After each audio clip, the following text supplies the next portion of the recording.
สวัสดีครับพบกันนะจากช่อง iMod Drive นะครับวันนี้จะพาเพื่อนๆมาทดสอบแล้วก็รีวิวรายละเอียดสำหรับรถยนต์ Ford Everest สไตล์ครอบครัวนั่นเองครับเดี๋ยวผมจะพาไปดูรายละเอียดแล้วก็ดีเทลที่มีการปรับปรุงฉบับปี 2026 ว่าจะน่าสนใจอย่างไรบ้างไปมารับชมกันได้เลยเริ่มกันที่ดีไซน์แล้วก็รายละเอียดของตัวรถกันดีกว่านะครับคันที่เราได้มาเนี่ยเป็น Ford Everest รุ่นสปอร์ตปี 2026 กับสีใหม่ Command Grey แบบนี้นั่นเองครับสี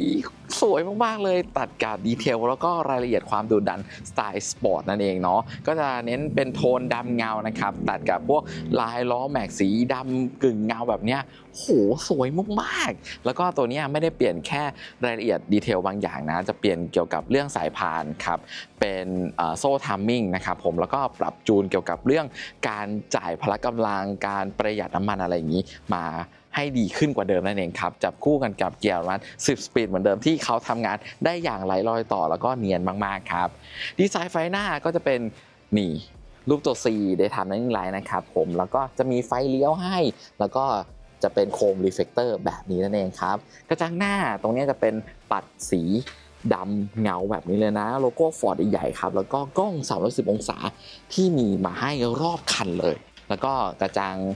นี่ดีไซน์ให้มันดูด้านแบบนี้ตัดกับด้วยการชนทางด้านล่างสีดำเงานะครับตัดกับพวกดีไซน์ให้มันดูลุยๆนะครับเซ็นเซอร์กระยะ1จุด2จุดฝั่งละ2รวมเป็น4นั่นเองครับแล้วก็ตรงนี้ทำมาเป็นดำกอสตัดกับสีดำดีไซน์ทางด้านในนะฮะแล้วก็มีไฟฟอกแลมที่เขาจะทำหน้าที่เวลาเราหักเลี้ยวในตอนคืนครับเขาจะฉายลงมาให้เราเห็นทัศนวิสัยในตอนคืนได้ดีมากๆนั่นเองครับหลังๆผมว่าคนอาจจะชื่นชอบในการปรับเปลี่ยนล้อแม็กเป็นทรงนี้หรือว่าเป็นลายการนะครับอันนี้ Ford ตัว Everest Sport นะครับเขาก็ดีไซน์ตกแต่งลวดลายล้อใหม่เป็นแบบนี้สีดำกึ่งเงานะผมว่ามันสวยมากๆเลยตัดกับสีตัวน็อตนะครับแล้วก็โลโก้ Ford แบบนี้เลยนะยางครับ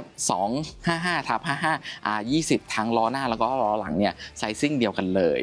ทางด้านข้างตรงนี้จะมีแบตนะครับแต่ว่าอาจจะไม่ได้เขียนหรือว่าติดเหมือนกันกับในรุ่นพี่อย่างพวกไทเทเนียมหรือตัว V6 นะครับแต่ว่าก็จะมีตัดสีดำกรอสมาแบบนี้เลยกระจกมองข้างสีดำกรอสครับไซส์ใหญ่แล้วก็มีไฟเลี้ยวให้มีกล้องให้ครับไฟส่องสว่างในตอนคืนนะครับเวลคัมไลท์สว่างมากๆแล้วก็จะมี Bright Spot มาให้แบบนี้กรอบเฟรมจะทำมาเป็นสีดำกึ่งเงานะครับผมตรงนี้จะเป็นชิ้นงานตัดกึ่งเงาพลาสติกนะฮะแล้วก็จะมีมือจับประตูสีดำกรอสมีตัวคีย์เลสให้ครับทัชก็คือล็อกแล้วก็ล้วงปลดล็อกนั่นเองมีบันไดข้างไซส์ใหญ่มาแบบนี้เลยนะแล้วก็ทางด้านบนครับทำมาเป็นสีดำกึ่งเงาเช่นเดียวกันนะแข็งแรงมากๆถอยมาดูด้านข้างเต็มๆครับว่าจะหล่อขนาดไหนโอ้โหสีนี้มันดูสวยมากๆเลยคือที่จริงแล้วเนี่ยสี Common Grey นะครับจะมีเฉพาะรุ่นตัวที่เป็นสปอร์ตเท่านั้นนะเนี่ยตัดสีดำกลอสตัดกับสีดำแมทช์นะครับมันดูลงตัวมากๆเลยแล้วก็ระยะฐานล้อกับการนั่งสบายสำหรับผู้นั่ง3แถวเนี่ยผมว่ามันกำลังพอดีแล้วก็กลมกล่อมแบบนี้เลยแล้วก็รถเวลาเราขับไปไหนมาไหนเนี่ยโหไซส์ใหญ่น่าเกรงขามมากๆฝั่งผู้ขับขี่ครับนี่ทูโทนของเขานะแล้วก็อย่างที่ผมบอกไปตัวกระจกเนี่ยสามารถเปิดเป็นออโต้ได้เฉพาะบานคู่หน้าเท่านั้นนะแล้วก็บานหลังจะเป็นแบบต้องกดค้างนะครับเป็นแมนนวลนะแล้วก็ตรงนี้จะเป็นการปรับกระจกนั่นเองครับปุ่มล็อกกระจกแล้วก็ที่วางแก้วน้ำของเขาเนาะตัวเบาะเนี่ยปรับได้หลากหลายทิศทางเหมือนกันกับในคู่หน้าฝั่งซ้ายเลยก็ว่าได้นะครับคันเบรกก็เป็นคันเร่งเป็นแบบปกติเนาะแล้วก็การปรับไฟสูงไฟต่ำไฟหน้าไฟฟอกแลมป์นะครับแล้วก็เปิดฝาท้ายนั่นเองแล้วก็มีที่วางแก้วน้ำให้เหมือนกันเลยแล้วก็มีปุ่ม Start Stop อยู่ตรงนี้นั่นเองครับเนี่ยเห็นปะพวกมือจับเวลาขึ้นรถก็มีให้นะครับแล้วก็ตรงเนี้ยหุ้มหนังมาทำสีทูโทนสวยๆแบบนี้เลยพวงมาลัยของรถยนต์ Ford เนี่ยผมต้องขอชมว่าตั้งแต่รุ่น Ranger ธรรมดาจนมาถึง Everest เนี่ยชอบเป็นการส่วนตัวแล้วก็การออกแบบทัชชิ่งของเขาคือทำมาดีจริงๆครับน้ำหนักการควบคุมคือดีใช้ได้เลยแล้วก็มีการปรับการตั้งค่าตรงหน้าจอ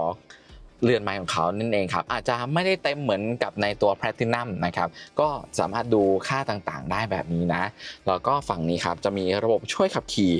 แล้วก็จะมีล็อกเลนให้ด้วยนะครับคำสั่งเสียงอะไรมีให้ครบหมดแบบนี้เลยนะฮะการปรับพวงมาลัยนะครับงัดทางด้านล่างนี้ปุ๊บแล้วก็สามารถเข้าออกเยอะมากๆขึ้นลง ก็ซัพพอร์ตสำหรับคนตัวใหญ่แบบผมนั่นเองครับแล้วก็การดีไซน์จอกลางเต็มตาแบบนี้เลยนะแล้วก็คมชัดมากๆครับรองรับ Apple CarPlay Android Auto แล้วก็จะมีพวกเกี่ยวกับกล้องครับ360องศามีไกด์ไลน์บอกมีดูมุมต่างๆได้มีดูทางด้านข้างรถแบบนี้ได้นั่นเองครับช่วยให้เราเพิ่มทัศนวิสัยนะครับมีเซ็นเซอร์กะระยะบอกทางด้านหลังมีระบบเบรกอัตโนมัติให้เรานะครับเผื่อเราอาจจะใช้คันเร่งผิดจังหวะแล้วจะไปชนทางด้านหลังเขาจะเบรกให้เราอัตโนมัติมีการแจ้งเตือนของเวลาเราออกจากซองหรือว่ากำลังถอยเนี่ยทางด้านซ้ายด้านขวาอิงกับตัว Blind Spot นั่นเองครับแถบบนครับก็จะมีบอกพวกเวลาอุณหภูมิการเชื่อมต่อต่างๆการชาร์จไวเลสนะครับแล้วก็ตรงนี้จะเป็นการ Connect Apple CarPlay Android Auto อย่างที่ผมบอกไปเนาะแล้วก็ตัวกล้องครับการตั้งค่าของตัวรถยนต์นี่มีรายละเอียดเยอะแยะเต็มไปหมดมีออโต้โฮให้ด้วยนะครับมีโหมดออฟโรดให้ด้วยนี่เห็นไหมเขาจะบอกไกด์ไลน์แล้วก็จะมี Hill Descent Control ครับมี Diff Lock หลังให้ด้วยนะแล้วก็เราสามารถปรับการตั้งค่าอื่นๆได้อีกเยอะแยะเต็มไปหมดนั่นเองครับตรงนี้นี่ก็จะเป็นคีย์ลัดเร็วๆนะครับพวกการเชื่อมต่ออะไรแต่ที่ผมชอบเลยก็คือตรงนี้ครับการส่องสว่างในโซนต่างๆถ้าเรากดเปิดตรงนี้เนี่ยแล้วเราอยู่ในเกียร์ P แล้วตัวรถถูกดับอยู่เราสามารถเปิดได้ครับว่าจะให้ตัวไฟส่องสว่างหรือไฟเวลคัมไลท์นะครับทางด้านหน้าได้ด้านหลังได้ซ้ายขวาได้เลือกเป็นโซนในเวลาเราไปแคมปิ้งหรือว่าอาจจะเกิดรถเสียหรือรถมีปัญหาอะไรนะครับอันนี้คือดีมากๆเลยระบบแอร์ครับจะให้ดูตรงนี้เราสามารถเปิดแล้วก็เพิ่มอุณหภูมิของแอร์ผู้นั่งตอนหลังได้ด้วยนะแล้วก็เราสามารถล็อกได้ด้วยเช่นเดียวกันนะครับเผื่อแบบเด็กอาจจะไปโซนหมุนเล่นอะไรอย่างเงี้ยอันนี้ดีมากๆเลยเปิดหรือปิดก็สามารถทำได้เช่นเดียวกันแอร์ผู้นั่งตอนหน้าจะแยกเป็น2โซนนะครับซ้ายขวาเนาะสามารถปรับอุณหภูมิโดยจิ้มที่หน้าจอแล้วก็หมุนจากตรงนี้ได้เช่นเดียวกันนะครับปุ่มวอลลุ่มปุ่มเพิ่มเสียงได้จากตรงนี้นะครับพัดลมเพิ่มจากตรงนี้ได้แล้วก็หมุนเวียนอากาศไฟฉุกเฉินครับท่านชาร์จไวเลสของเขาเนาะแล้วก็ตรงนี้ที่วางของเล็กๆน้อยๆที่วางเหรียญวางอะไรนะครับผมชอบวางเนาะแล้วก็ช่องวางแก้วน้ำอันนี้เราวางแก้วไซซิ่งใหญ่ได้เลยนะครับแล้วก็ชุดเกียร์ของเขามีเกียร์แมนนวลอยากอะไรก็จัดการไปนะเบรกมือไฟฟ้าตรงนี้ก็จะเป็นระบบแจ้งเตือนเวลาถอยจอดนะครับผม traction แล้วก็ออโต้สตาร์ทสต็อปนะแล้วก็ตรงนี้จะเป็นโหมดเข้าออฟโรดนั่นเองครับ Drive Mode นี่ตรงนี้หมุนไปนะครับก็จะมีตัวที่เป็นปกติมีประหยัดมีลากจูงมีถนนลื่นมีโคนล่องแล้วก็จะมีสายนั่นเองครับนี่มาให้แบบนี้เลยนะแต่ที่หายไปก็คืออาจจะไม่ได้มี 4A Auto มาให้นะครับจะมี 2 High 4 High แล้วก็4 Low นั่นเองช่องตรงกลางครับก็จะมีที่วางของเยอะแยะเต็มไปหมดมีถาดให้ไซซิ่งค่อนข้างใหญ่แบบนี้นะแล้วก็จะมีช่อง power outlet 12 โวลต์มาให้ครับทางด้านบนก็จะเป็นกระจกตัดแสงนะครับมีพอร์ตสำหรับการเชื่อมต่อกล้องอะไรพวกนี้มาให้เนาะแล้วก็ไฟนี่เราต้องกดจากตรงนี้นะฮะจึ๊บเป็นแสงสีคูลไว้นั่นเองครับแล้วก็ที่วางแว่นนะฮะแล้วก็ตรงนี้อาจจะมีไฟให้ซะงั้น นึกว่าจะไม่มีนะเพราะว่าตรงทางด้านบนเนี่ยผมยังไม่ได้เล่นเลยนะครับมีให้ทั้งสองฝั่งเลยตัวชุดลำโพงของเขานะครับอาจจะไม่ถึงขั้น B&O หรือแบบเหมือนในตัวท็อปนะแต่บอกได้เลยว่าเสียงก็ดีเช่นเดียวกันผู้นั่งตอนหน้าฝั่งซ้ายนี่เห็นไหมคือพอทำโทนมาเนี้ยผมว่ามันดูสวยดีนะจริงๆอะฟอร์ดนะครับส่วนใหญ่จะทำมาเป็นดำล้วนเลยแต่พออย่างเงี้ยมันมีลูกเล่นดีเนาะแล้วก็เนี่ยมีที่ล็อกให้ครับทุกตำแหน่งทั้ง4บานมีให้เหมือนกันหมดเลยนะครับช่องวางแก้วน้ำอันนี้ก็สามารถวางเจ้าแก้ววัตถุไซส์ใหญ่ของผมได้นะตัวเบาะครับสามารถปรับไฟฟ้าได้หลากหลายทิศทางแบบนี้นะครับยกขึ้นได้ด้วยนะเผื่อผู้นั่งตอนหลังเนี่ยเขาสอดขานะครับแล้วก็การปรับเอนไฟฟ้าแล้วก็มีลัมบ้าให้ด้วยเนี่ยคือให้มาครบมากๆครับแล้วก็ไซซิ่งของตัวเบาะดีไซน์ให้มันดูโอบแล้วก็ใหญ่แบบนี้เลยนะตัดสีทูโทนเห็นมาแล้วก็ทางด้านข้างด้านหลังแบบนี้มันมีกิมมิคแล้วมันดูสวยดีนะครับมีเจาะรูระบายอากาศแบบนี้เลยนะช่องแอร์ครับก็ทำมาเป็นทูโทนเช่นเดียวกันเห็นป่ะมันจะเป็นสีเทาทางด้านในนะครับแผงคอนโซลเหมือนกันเลยเนี่ยหุ้มหนังมาทั้งหมดเลยนะครับมีที่เก็บของให้แบบนี้นั่นเองครับด้านบนตรงนี้จะเป็นชิ้นงานพลาสติกนะครับแล้วก็ตัดด้วยเปียโนแบ็กแล้วก็ที่วางของมีไฟให้แต่ว่าอาจจะไม่ซอฟนะผู้นั่งตอน2ครับการเปิดปิดประตู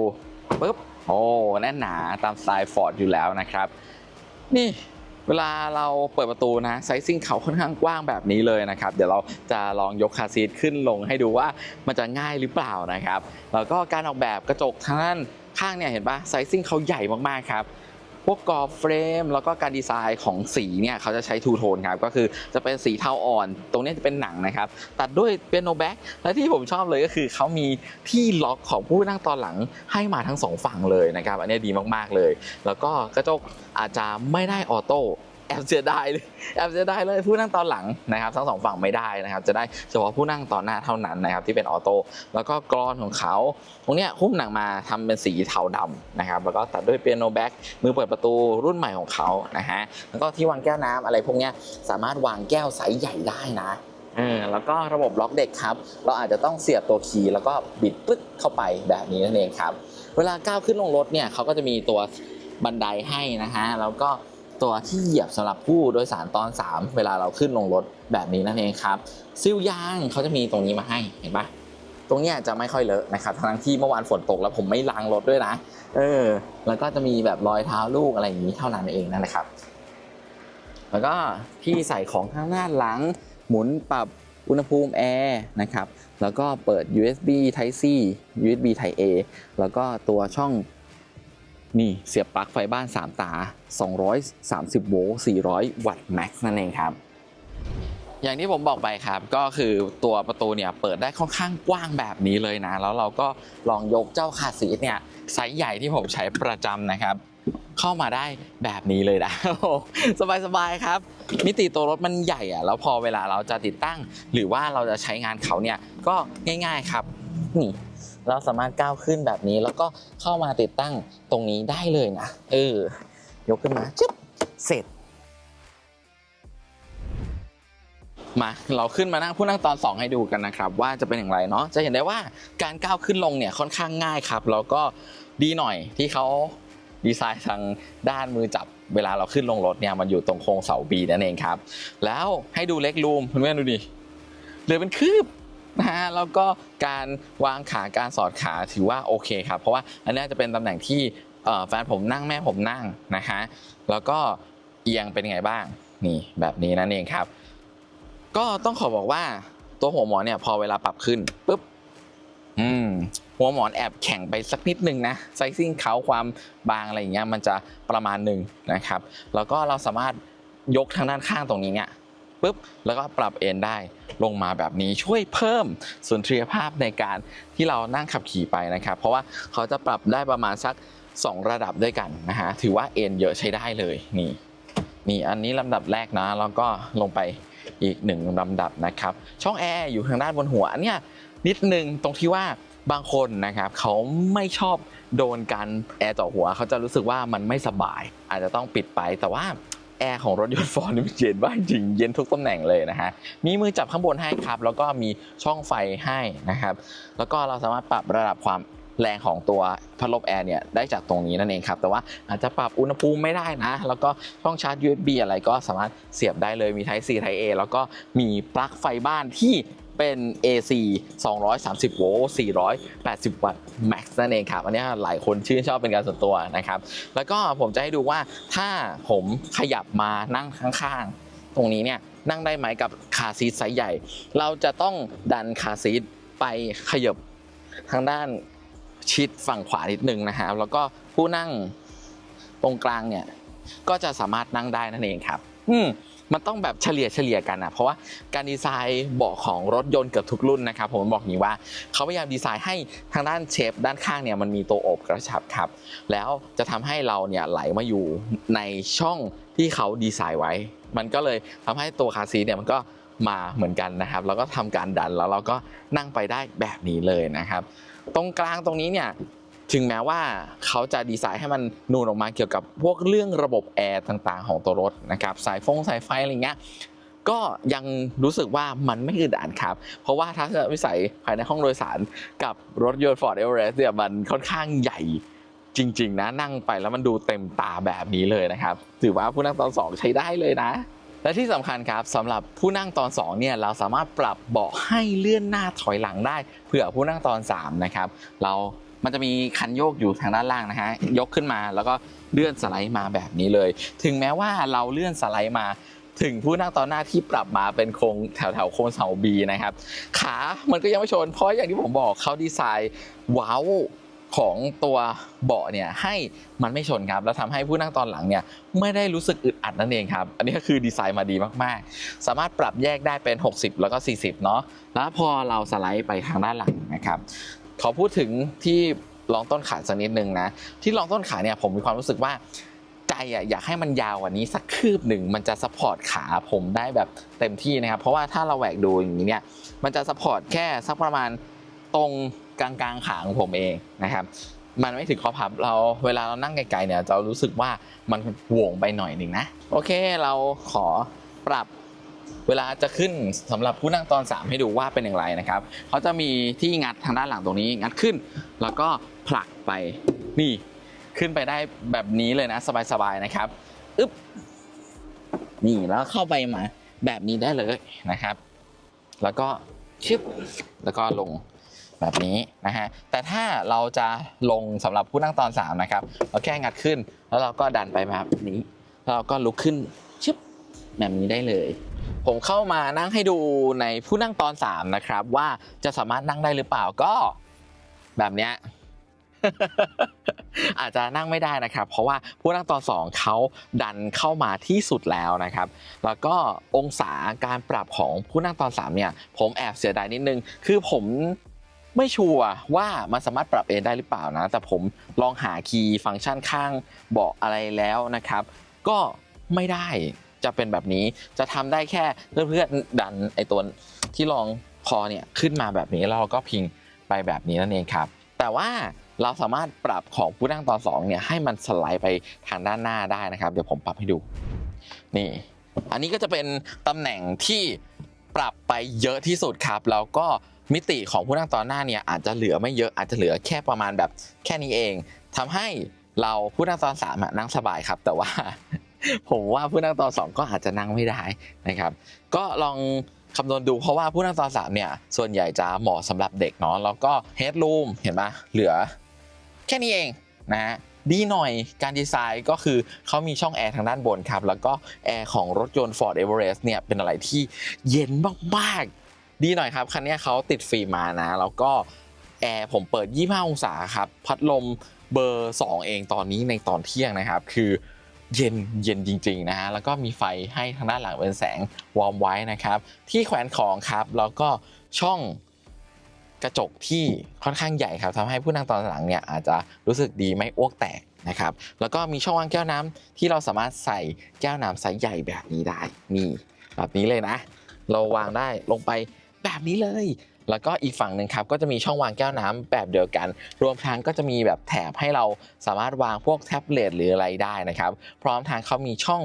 power outlet มาให้นะครับเผื่อเพื่อนๆเนี่ยอยากจะไปใช้งานหรือว่าใช้กับพวกอุปกรณ์ที่เป็นต่อพ่วงชาร์จแบตอะไรอย่างนี้นะแต่ก็ใจจริงอยากให้เขามีช่องที่เป็น USB Type C มาเลยมันจะจบกว่านะครับ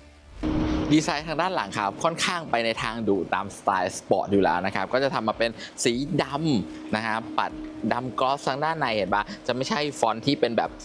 ฟอนต์สีเงินอะไรอย่างนี้เนาะที่ปัดน้ำฝนครับไฟเบรกดวงที่3ที่ฉีดล้างเสาอากาศมีให้ครบครับแล้วก็ข้างหลังเนี่ยจะเป็น Full LED เลยก็ว่าได้เห็นไหม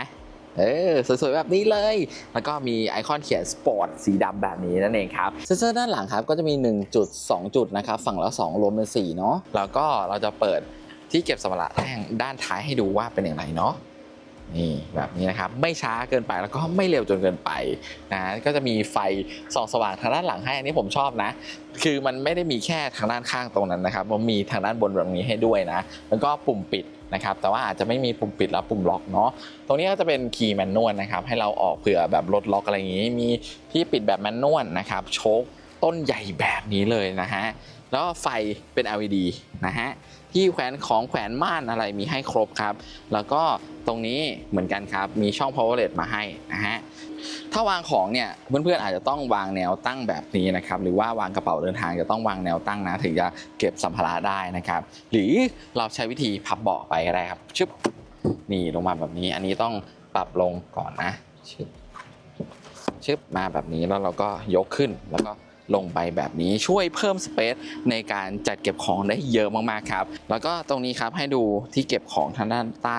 ชึบก็จะมีพวกแม่แรงยกนะครับอุปกรณ์ฉุกเฉินแล้วก็ตรงนี้จะเป็นที่ใส่ของเล็กๆน้อยๆเพิ่มเติมลองระบบการหนีบดูโอ้โหเบามากคือแทบไม่ได้มีน้ำหนักกดลงมาเลยแล้วเขาก็ขึ้นไปแบบนี้นั่นเองครับ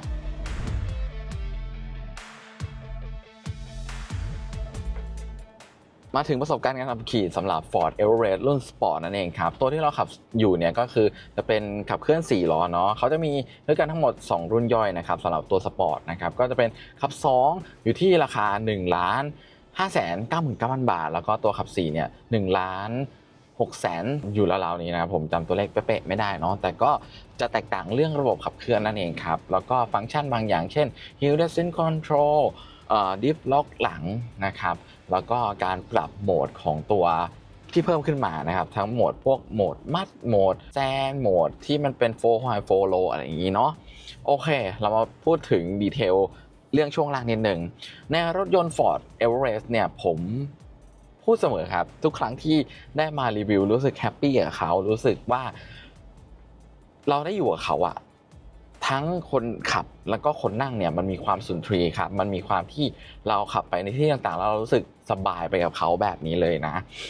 ตัวรถเนี่ยถูกเซตมาให้มันมีความนุ่มนวลครับแล้วก็มีความเฟิร์มประมาณนึงแต่จะเน้นไปในทางแบบนุ่มสบายในแต่ละส่วนนะครับ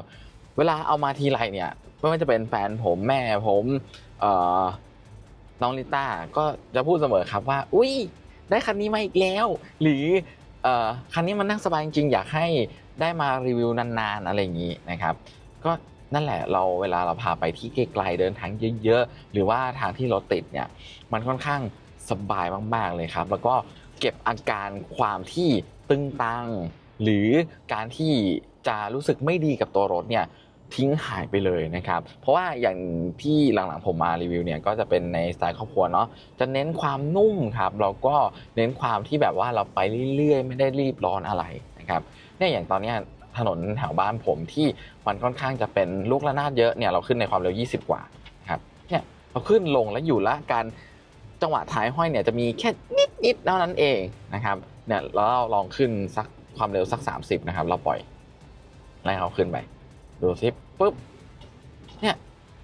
ประมาณจังหวะครึ่งนะแบบเขาแบบไม่ได้เบรกเลยนะแล้วก็มันมีความนุ่มนวลมากๆเลยนะครับแต่นุ่มนวลที่นี้เนี่ยไม่ได้รู้สึกย้วยหรือว่าเกิดอาการเวียนหัวอะไรนะครับอันนี้ก็เป็นคาแรคเตอร์ที่ผมค่อนข้างชอบมากๆสำหรับในรถยนต์ Ford Everest นั่นเองครับส่วนเรื่องที่ประทับใจ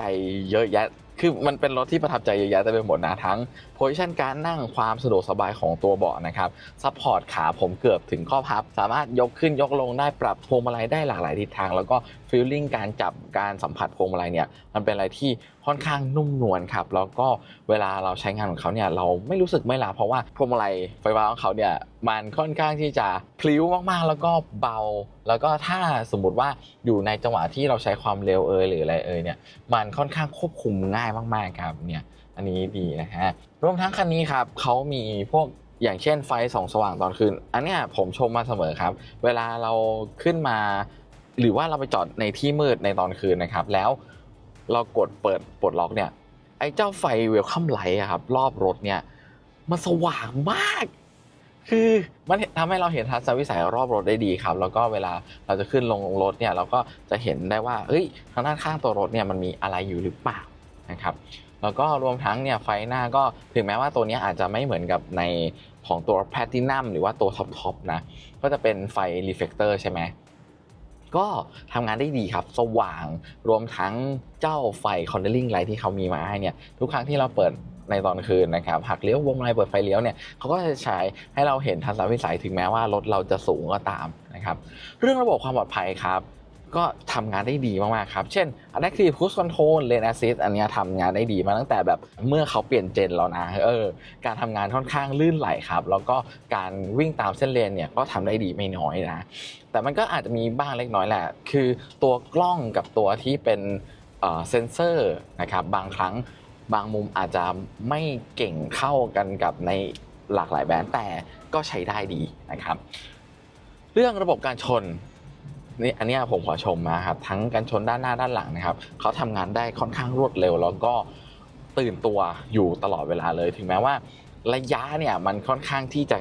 ประมาณนึงแต่เขาก็อ่านความเร็วสัมพันธ์แหละว่าเฮ้ยตอนนี้คุณอย่างตอนที่เวลาผมไปส่งลูกนะหรือว่าถอยเข้าซองนะครับแล้วข้างหลังมันเป็นกำแพงผมเห็นแล้วว่าระยะมันยังเหลือไกลแต่ตัวรถเนี่ยเขาทำงานเบรกอัตโนมัติให้เราทันทีเพราะว่าอาจจะด้วยความเร็วณตอนนั้นแล้วน้ำหนักที่เรากดเปอร์เซ็นต์ของ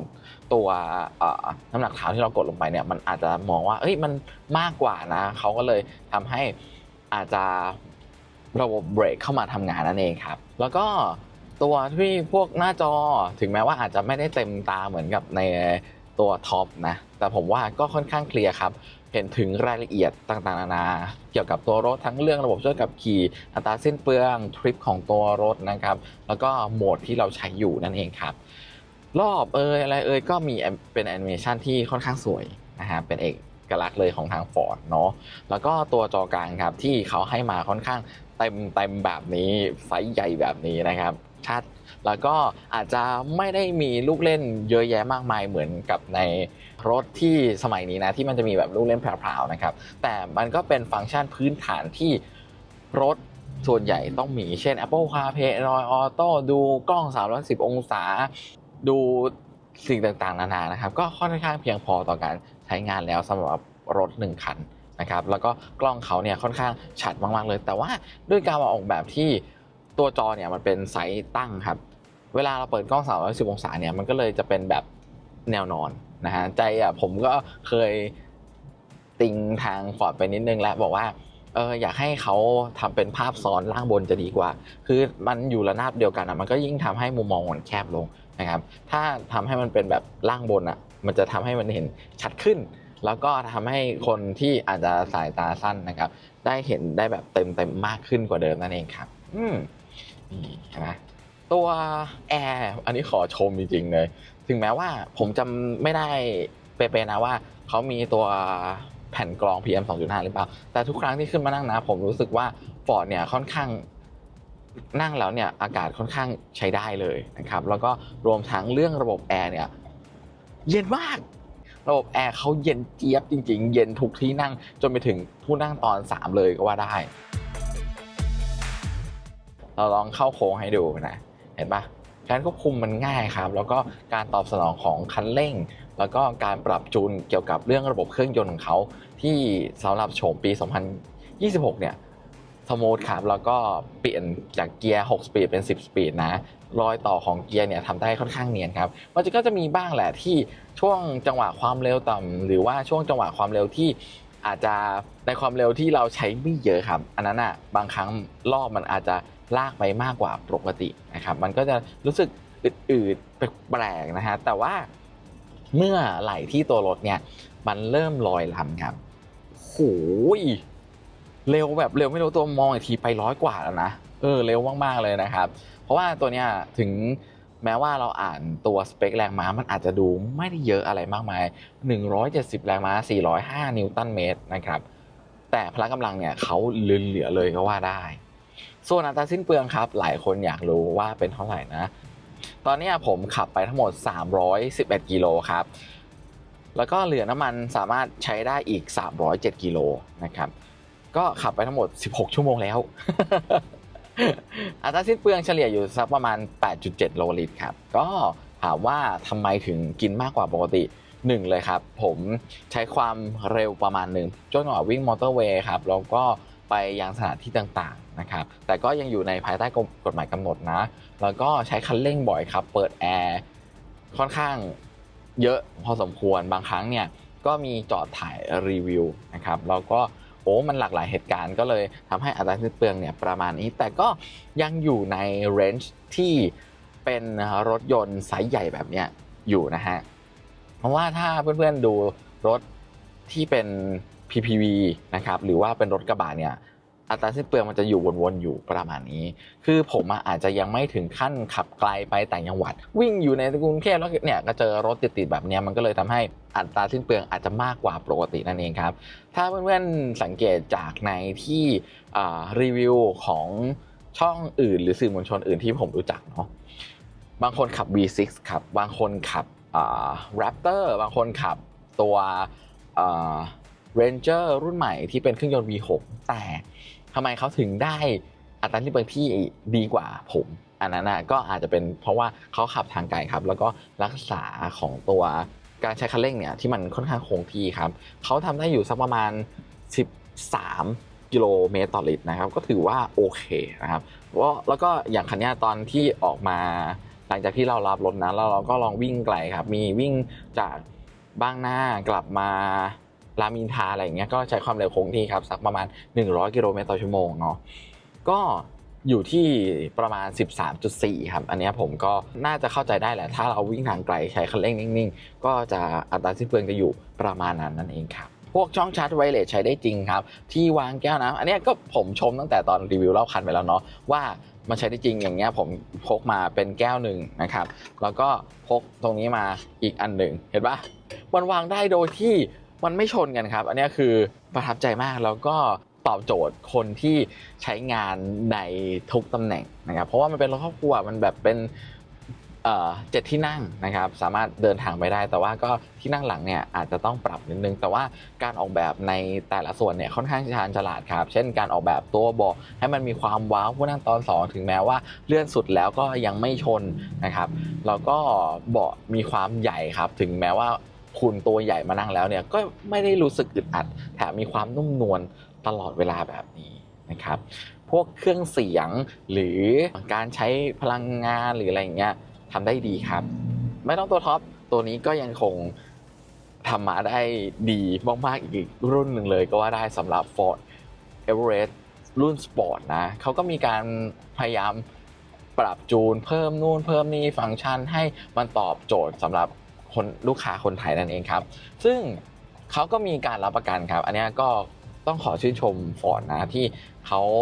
กระตุ้นครับถึงเรื่องการเซอร์วิสการรับประกัน5 ปี 150,000 กิโลถ้าผมจำตัวเลขไม่ผิดนะส่วนอื่นๆก็น่าจะไม่มีอะไรแล้วเพราะว่าผู้นั่งตอน2ผู้นั่งตอน3ตอน3เนี่ยอาจจะไม่ค่อยใช้ครับส่วนใหญ่ผมจะเป็นการพับเบาะนะครับแต่ว่าอยากให้เขาเพิ่มนิดนึงหรือว่าผมหาไม่เจออันนี้ไม่แน่ใจผู้นั่งตอน3อยากให้เขาปรับเอนได้เพิ่มครับถ้าปรับเอนได้เพิ่มผมว่ามันเพอร์เฟกต์มากเลยเพราะว่าองศาถ้าผมไปนั่งเนี่ยผมมีความรู้สึกว่ามันตรงไปหน่อยแต่ถ้าเป็นเด็กไม่นั่งก็อาจจะไม่อะไรแต่เราก็คิดเผื่อคนอื่นไว้ก็จะดีนะว่าเขาอาจจะชอบการเอนเพิ่มเติมหรืออะไรอย่างนี้โอเคอย่างอื่นก็น่าจะไม่มีอะไรแหละเรามาพูดถึงประสบการณ์การขับขี่แล้วก็ใช้งานสำหรับคนมีครอบครัวนะครับได้ใช้งานได้ใช้ในชีวิตประจำวันเนี่ยแล้วรู้สึกอย่างไรบ้างน่าจะประมาณนี้สำหรับรถยนต์ Ford Everest นะครับผมอยากแนะนำครับว่าให้เพื่อนๆเนี่ยลองไปนั่งลองไปทดสอบดูลองไปนั่งผู้นั่งตอนหลังลองไปแบบเดี๋ยวนี้มันลองได้หลายอย่างครับแล้วเราก็ให้ทางดีลเลอร์เนี่ยช่วยทำให้เราหน่อยเช่นแบบเพื่อนๆไปขับขี่อยากจะนั่งผู้นั่งตอนหลังอยากจะขึ้นลงหรืออยากอะไรเงี้ยมันทำได้หมดแล้วเพราะว่าซื้อรถ1 คันนะครับก็ต้องลองดูหลายๆรูปแบบถึงจะมันตอบโจทย์กับการใช้งานในชีวิตประจำวันของเราหรือเปล่านะครับเนี่ยวันนี้ผมต้องขอบคุณทาง Ford ประเทศไทยมากๆเลยนะครับที่นำรถดีๆอย่างนี้มาให้เราทดสอบนะใจจริงก็อยากเอามาอีกนะครับอยากจะเอาไปออกทริปขับทางไกลกับลูกๆเนาะให้เขาเปิดประสบการณ์นะครับแล้วก็ได้ไปท่องเที่ยวโลกกว้างที่เขาจะต้องเจอแล้วก็ให้เขาแบบได้รู้สึกดีใจอะไรอย่างนี้นะครับผมโอเคงั้นวันนี้นัดจาก iMost Drive นะครับผมต้องขอตัวลาไปก่อนนะครับพบกันใหม่คลิปหน้าบ๊ายบาย